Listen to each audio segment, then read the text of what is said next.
Ladies and gentlemen, while we are confronted with the climate crisis, it demands the most urgent collective action. In 2022, Pakistan faced massive floods of humongous proportions that caused huge losses amounting to $34 billion and many valuable lives lost. This year again, we are dealing with another mega flood with thousands of villages washed away from the face of the earth, millions of people displaced, more than 1,000 killed, and billions of dollars of crop, livestock and property washed away, lost to flood waters.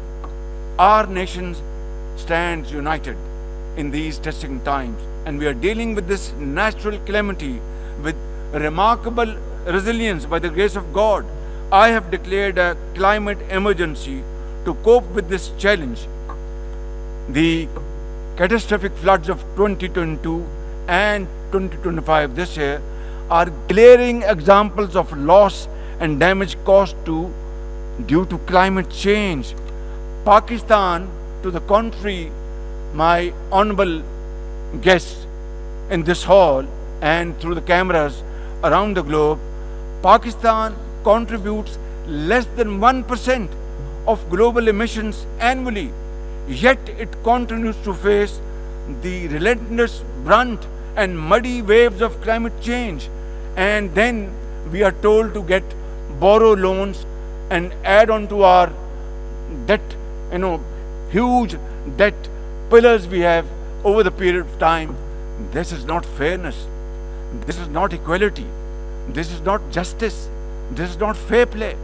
How can you expect a country which is a developing country facing humongous flood challenges every year due to climate change and no fault of ours, and yet we are told to borrow more loans?